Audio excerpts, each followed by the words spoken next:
वंदनीय मां सरस्वती, चराचर जगत में व्याप्त हूं, नित्य वंदनीय भारत माता। मंच पर विराजमान सभी शिक्षा के मर्मज्ञ हमारे मंचासीन कार्यकर्ता बंधु, और इस समय इस दीक्षांत समारोह के अवसर पर उपस्थित हमारे अन्य कार्यकर्ता बंधु जो पूर्णकालिक हैं, प्रवासी हैं या प्रचार विभाग के अंतर्गत काम देखने वाले, अन्य प्रधानाचार्य, आचार्य और भारत की भविष्य की पीढ़ी को तैयार करने में लगेंगे ऐसे सभी आचार्य एवं आचार्य बहनें। विषय पर्याप्त एक के बाद एक किसी न किसी के द्वारा आता रहा है और सबके द्वारा पर्याप्त जानकारी मिली है, अथाह भंडार हमारे पास हो गया है। लेकिन एक ध्यान रखने की बात रहती है, गाय सुबह या शाम को चारा खाती है, पूरे दिन नहीं खाती है। जितनी देर चारा खाती है उससे लगभग 4 गुना या 5 गुना या 6 गुना जुगाली करती है। जो खाया है उसे पचाने का काम करती है, चबाने का काम करती है। यदि वो चबाए नहीं तो रस बनेगा क्या? नहीं बनेगा। और रस नहीं बनेगा तो उसके शरीर के अंदर मजबूती आएगी क्या? नहीं आएगी। दूध अधिक दे पाएगी क्या? नहीं दे सकती। इसीलिए हमको यहां 20 दिन के अंदर जो मिला है, अब इसको अपने क्षेत्र में जाकर के बार बार चबाना है, बार बार चबाना है। जब तक चबाना, जब तक रस पूरी तरह से बने नहीं। रस का लाभ हम ही नहीं लें, परिवार ले, समाज ले, छात्र लें, अभिभावक लें। इसलिए जो हमको इस समय खुराक मिली है, इसको पर्याप्त चबाने का काम हमारे द्वारा किया जाना है। इस पर हम ध्यान देंगे तो अच्छा रहेगा। किसी ने कहा है, भरा नहीं है भावों से बहती जिसमें रसधार नहीं, हृदय नहीं वह पत्थर है जिसमें स्वदेश का प्यार नहीं। अभी पंक्ति बहुत सरल है, बहुत अच्छा लगता है, लेकिन क्या ये पंक्ति कहीं मुझे स्पर्श कर रही है क्या? यह सोचने की आवश्यकता है। तो भाव भावना मेरे अंदर भी आ रही है क्या? यदि नहीं है तो फिर सोचने की आवश्यकता है। क्या मैं, हृदय मेरा पत्थर है, इसमें कोई भावनाएं नहीं है, संवेदनाएं नहीं है? यदि वास्तव में संवेदनाएं और भावनाएं हैं तो हम समाज के लिए उतने ही अधिक सक्रिय होकर के काम में लग सकते हैं। ये संगठन का काम है, शिक्षा का क्षेत्र का काम है। और शिक्षा के क्षेत्र में काम करते करते कुछ बातों का ध्यान रखना आवश्यक है। एक गीत की पंक्ति है, निर्माणों के पावन युग में हम चरित्र निर्माण न भूलें, स्वार्थ साधना की आंधी में वसुधा का कल्याण न भूलें। शिक्षा क्या स्वर साध सकेगी यदि नैतिक आधार नहीं है, सृजनहीन विज्ञान व्यर्थ है यदि मानव का प्यार नहीं है। ऐसी शिक्षा किस काम की जो समाज के अनुकूल नहीं बनी? ऐसी विज्ञान किस काम की जो समाज के लिए उपयोगी न बनी? मानव का प्यार नहीं है, विज्ञान है, विज्ञान व्यर्थ है। विध्वंसक ऐसा ज्ञान नहीं चाहिए, सृजनात्मक ज्ञान हमको चाहिए। तो यह ध्यान देने की आवश्यकता, आगे हमको क्या करना है। हमने संस्कार युक्त शिक्षा की बात कही है, क्या वह संस्कार मेरे अंदर भी है? मेरा कहीं स्खलन तो नहीं होने वाला? मेरा कहीं अपना विचलन तो नहीं होने वाला? मैं हर परिस्थिति में टिका रहूंगा क्या? नहीं तो विद्वान होने के बाद भी विचलन होता है तो गड़बड़ होता है। लोग फिर कहते हैं, ओ यही विद्या भारती है, यही विद्या भारती का आचार्य है। देखो, हमने सुना बड़ी संस्कार की बात करते थे और क्या हो गया? तो अपने को जरा ध्यान देने की आवश्यकता है। हम विद्वान हैं, गणित के होंगे, फिजिक्स के होंगे, केमिस्ट्री के होंगे, हिंदी के होंगे, संस्कृत के होंगे, भिन्न भिन्न विषय के हम मास्टर की हैं, लेकिन वह मास्टर की समाज के लिए उपयोगी है क्या? जैसे कहा, बड़े हुए तो क्या हुए, जैसा पेड़ खजूर, पच्छिन को छाया नहीं, फल लागे अति दूर। ऐसा हम बड़े हो गए, हम तो साहब अब तो योग्य हो गए, अब क्या हम ट्रेनिंग करके आए, प्रशिक्षण लेके आए, अब क्या है, अब तो हम सब जान गए। लेकिन ऐसा खजूर का पौधा भी किसी काम का नहीं होता जिसके तले छाया नहीं है, जिस पर बैठने के लिए पक्षियों के लिए डाली नहीं है।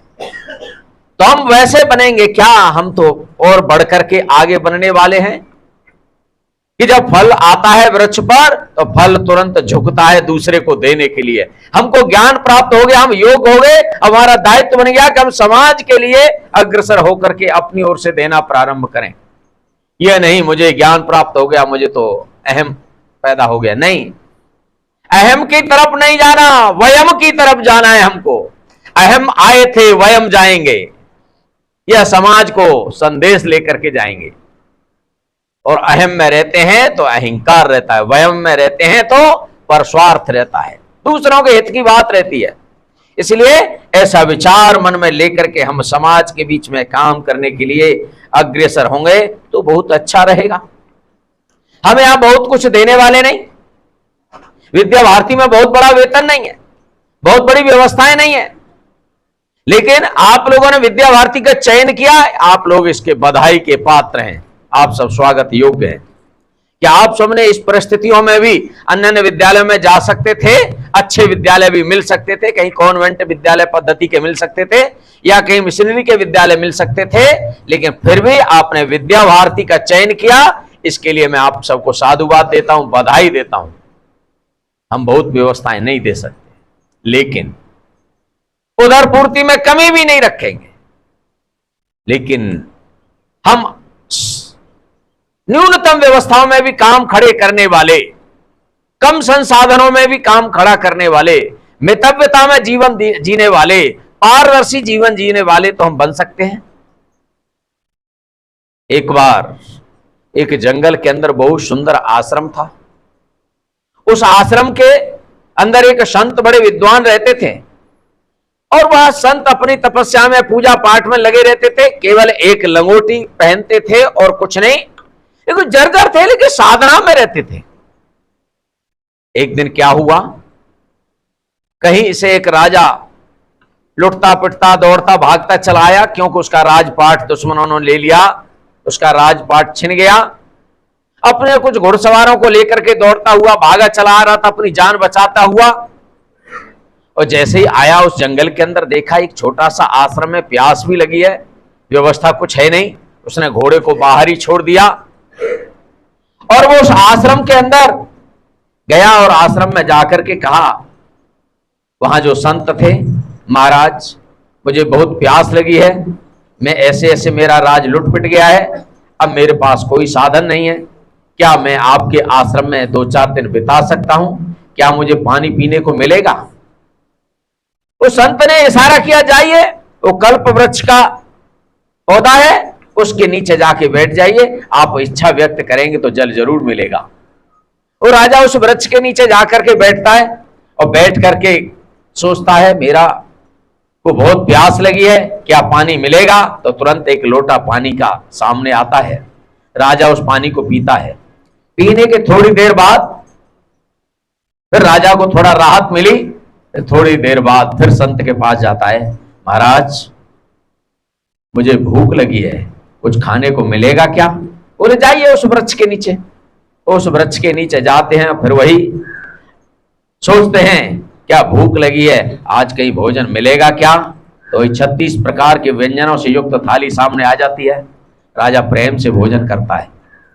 भोजन करने के बाद फिर राजा वही संत के पास फिर पहुंचता है, महाराज भोजन होने के बाद थका हुआ था, इसलिए कुछ नींद भी आ रही है, क्या कुछ चटाई बिछाने के लिए सोने के लिए मिलेगी क्या?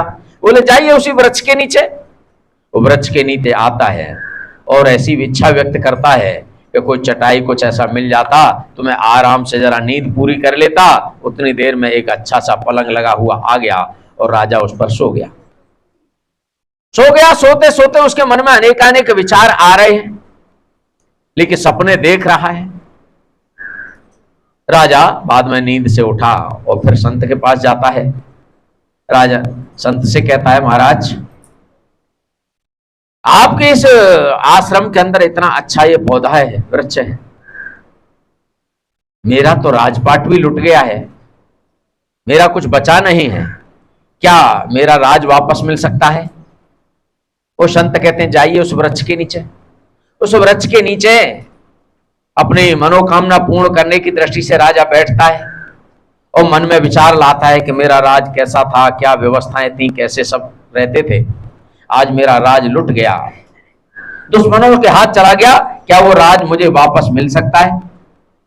ऐसे ही इच्छा व्यक्त कर रहा था, तब तक घुड़सवार दौड़ते हुए आगे दरवाजे पर आश्रम के, राजन राजन चलिए आपका राज मिल गया है।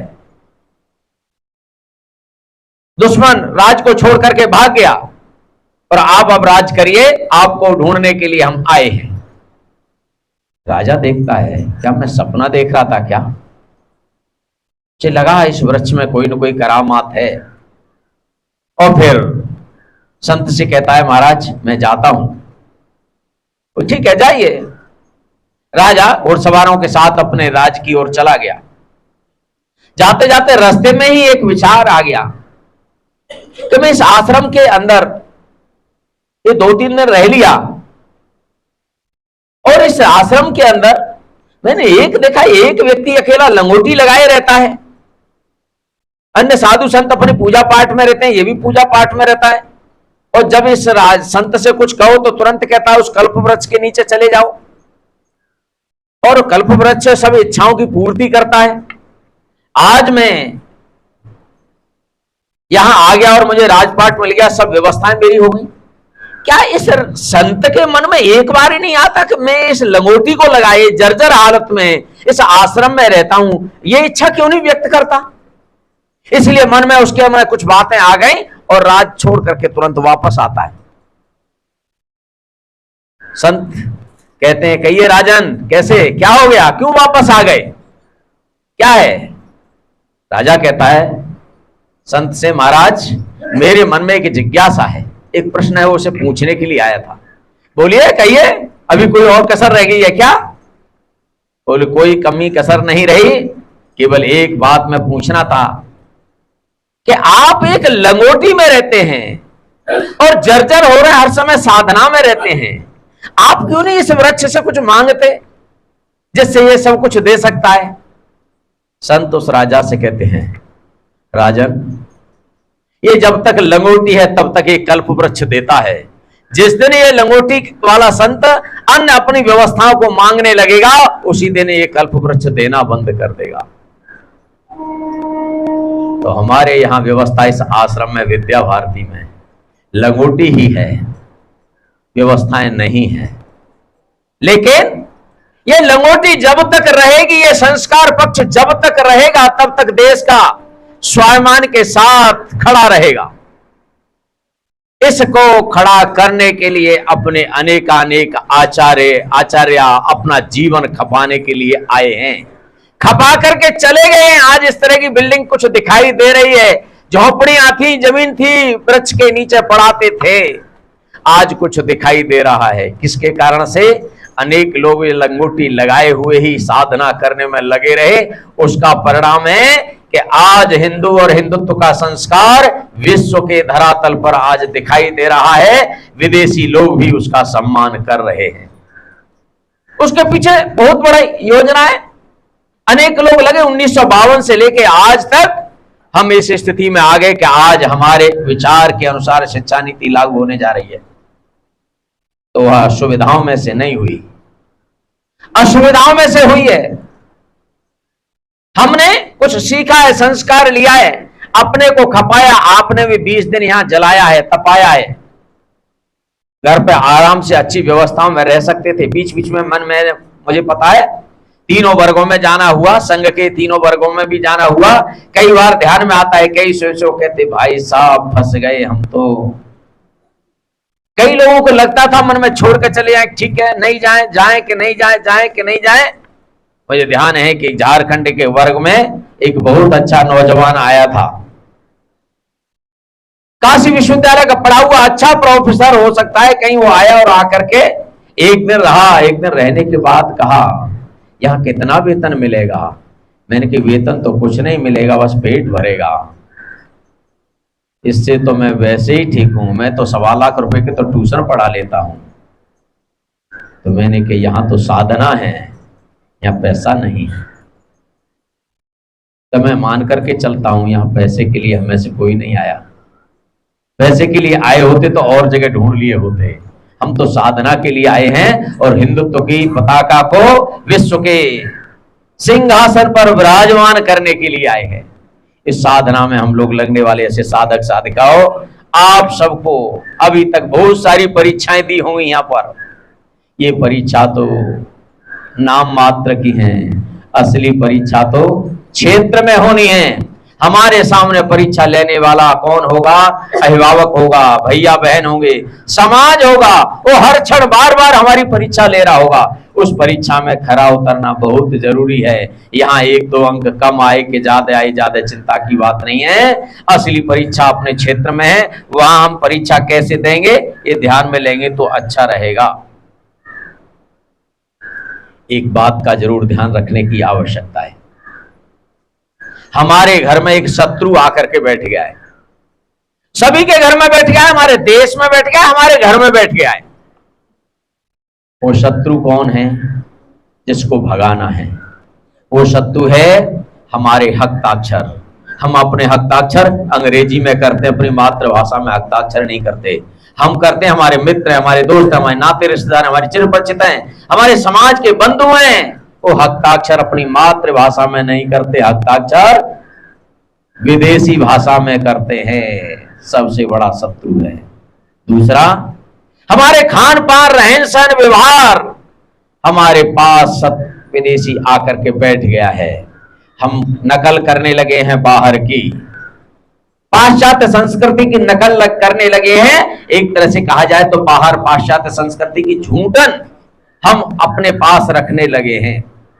वास्तव में आज हमारे जीवन के जो दैनिक जीवन में काम आने वाली चीजें हैं, मैं रोजाना सुबह उठते ही मंजन करता हूं, तो मंजन मेरे जीवन में काम आ रहा है। विदेशी मंजन मैं करता हूं क्या? बहनें श्रृंगार का सामान रोजाना सुबह प्रयोग करती है, वो विदेशी है क्या? 90% सामान बहनों का विदेशी है।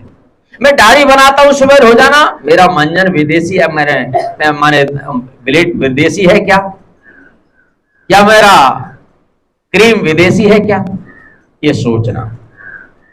धीरे धीरे आज का बड़े बड़े घरों में जाने का अवसर मिलता है तो रसोई की चीजें कम हो रही हैं और वॉशरूम की चीजें बढ़ रही हैं। जाके वॉशरूम में जब जाते हैं तो मैं कई बार पूछता हूँ, भैया नहाने धोने का साबुन है क्या? अरे भाई साहब चिंता मत करिए, वो शैम्पू रखा है। अब मेरी अंग्रेजी मुझे कमजोर है, मुझे अंग्रेजी आती नहीं है, तो मैं देखता हूँ क्या है, बड़ी बड़ी बोतलें शीशियां रखी रहती हैं और उनमें यही नहीं समझ में आता ये तेल लगाने का है या कहीं ऐसा ना हो बाली उड़ जाए, या वो कितने प्रकार के वो सजे रहते हैं, वही समझना बड़ा कठिन है।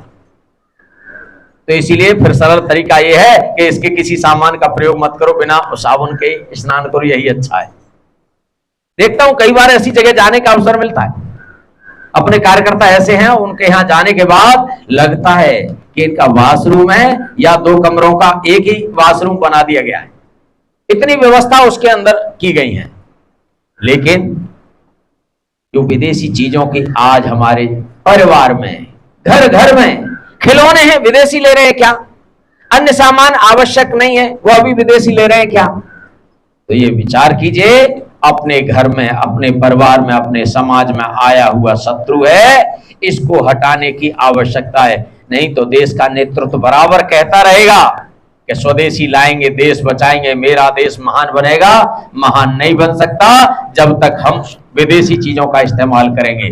हम विदेशी चीजों को छोड़ेंगे तब हमारी चीज, देश की जो है स्वदेशी चीजें हैं, उनको ताकत मिलेगी। और वह हमारी ताकत, हमारे सेना के जवानों को भी ताकत देगी। इसका ध्यान रखने की आवश्यकता है। अब ध्यान रखना, हमारा भोजन है, भवन है, भूसा है, कैसा है? अनेक आज मैं देखता हूं कि कई बार मंदिर में जाते हैं, चाहे मक्का मदीना में चले जाएं या गुरुद्वारे में जाएं, अन्य जगह देखिए, गुरुद्वारे में जाएंगे चाहे कितना भी बड़े घर का हो चाहे छोटे घर का हो, सबको सिर रख के ढक के जाना पड़ेगा। चाहे महिला हो या पुरुष हो, अर्धनग्न अवस्था में कोई नहीं जाएगा। मस्जिद में चले जाइए तो वहां भी हिजाब पहन के जाना होगा या सिर ढक के जाना होगा। ईसाई मिशनरियों के यहां भी चले जाइए, वहां भी यही जाए व्यवस्था है। दुर्भाग्य हो गया हमारे यहां पर। ठीक है, कहीं समुद्र के किनारे वहां ड्रेस न पहन करके और विदेशी लोग आते होंगे अपनी मौज मस्ती के लिए, लेकिन अब मौज मस्ती हमारे यहां भी शुरू हो गई। हमारे लोग मंदिर में जाएंगे तो हमारा बालक है 6 जगह फटी हुई पैंट को लेके जाता है या फैशन करने के लिए जाता है। बहन बेटियां भी वो मंदिर में दर्शन करने के लिए जाती हैं तो कितने कपड़े पहन करके जाती हैं। 80% खुला शरीर लेके जाना चाहते हैं या ढक करके जाना चाहते हैं, और फिर कहते हैं अब तो मंदिरों में भी गलत होने लगा। क्यों भाई, क्यों नहीं होगा? हमारी सोच कैसी हो गई? हम पिकनिक मनाने जा रहे थे क्या? हम तो मंदिर में जा रहे थे। और आप देखिए, तीज त्योहार के दिन, कोई 9 देवी के दिन होंगे, देवी के दर्शन करने जा रहे हैं, लेकिन घर की कुछ महिलाएं जो व्रत रखी हैं, उपवास की हैं, वो जो पूजा पाठ कर रही हैं, वो तो जरूर उस व्यवस्था के अंतर्गत जाती हैं। शेष घर के बच्चे कैसे जाएंगे? उनको हम नहीं सजा के ले जा सकते क्या? वो किस अवस्था में जाना चाहते हैं? इसके कारण से भारतीय संस्कृति का पतन करने वाला कोई दूसरा नहीं है, उसके दोषी हम ही हैं।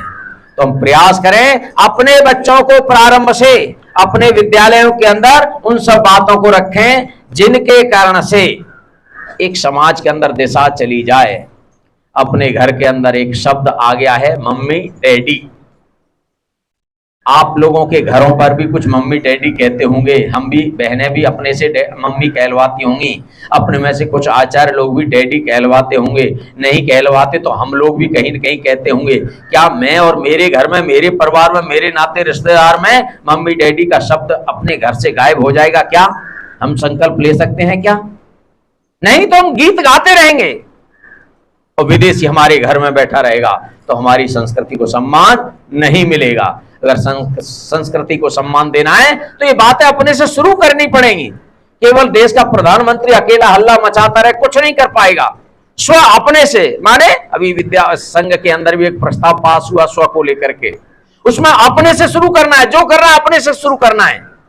नागरिक कर्तव्य वाला विषय आता है तो अपने से जुड़ा है, मुझे अपने से लागू करना है और अपने को ध्यान में लेकर के आगे काम करने की आवश्यकता है। अगर ऐसा ध्यान देंगे तो मुझे लगता है जरूर इसका लाभ मिलेगा। कई बार चर्चा करते करते बुराई करने में भी मजा आ जाता है। हमारे कई लोगों में कोई चर्चा हो जाए, नेगेटिव चर्चा बहुत तेजी से फैलती है और चर्चा कहीं तक चली जाती है, लेकिन ध्यान देने की आवश्यकता। एक मुझे घटना ध्यान में आती है। कहते हैं कि संत थे, ट्रेन से यात्रा कर रहे थे जापान के अंदर। जापान के अंदर ट्रेन से यात्रा कर रहे थे तो उस दिन उनका उपवास था, तो बेचारे वो बार बार उपवास के कारण से जब ट्रेन रुकती थी तो बाहर देखते थे कोई फल दिखाई दे जाए। फल दिखाई नहीं देता था, फिर ट्रेन चल देती, तब तक आगे गए। ये क्रम बार बार चल रहा था तो उनके मुंह से निकल गया, क्या करें, कैसा देश है, यहाँ फल भी खाने को नहीं मिलता है। तो वह सुन रहा था जापानी बालक, वो बालक को समझ में आ गया। उसने तुरंत महाराज जी से कहा, आपको फल चाहिए? बोले हाँ। यहाँ कैसा देश है, फल नहीं मिलता है स्टेशन पर। आगे गाड़ी रुकी और तुरंत दौड़ करके गया, प्लेटफार्म से नीचे गया और वहां से फल ला करके संत को दिए। संत ने उसको जरा अच्छा शब्द कहा, उसको आशीर्वाद दिया। वो बालक को पैसे देने के लिए कहा, कितने पैसे के फल हो गए? तो उस बालक ने उत्तर दिया, वो हम सबको जानकारी में होगा।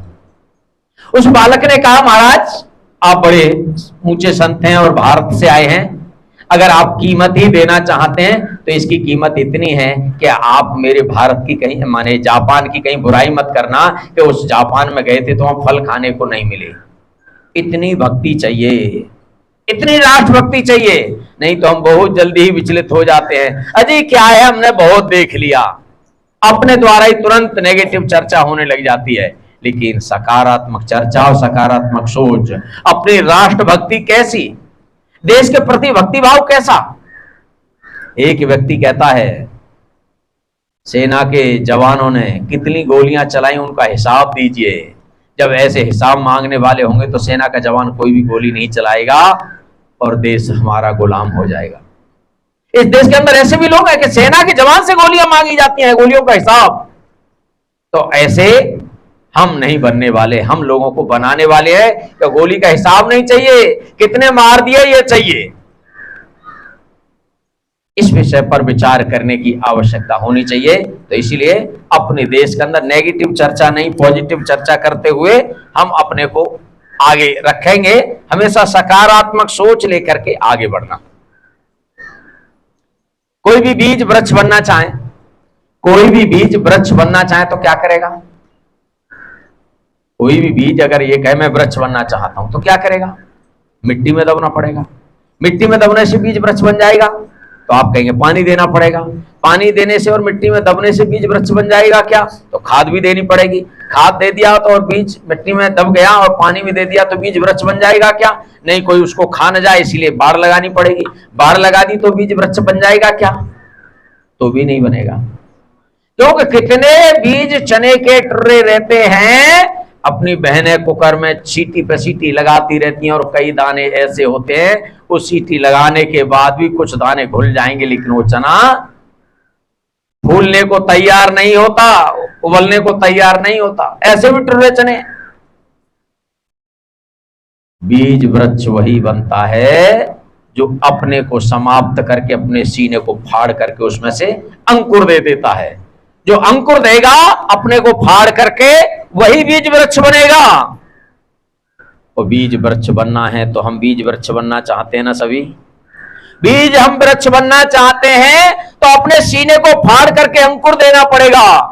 और अंकुर देना पड़ेगा तो अपने को समाप्त करना पड़ेगा, तब जाके बीज वृक्ष बनेगा। बीज वृक्ष बना था समर्थ गुरु रामदास, अपने को समाप्त किया, शिवाजी को खड़ा किया।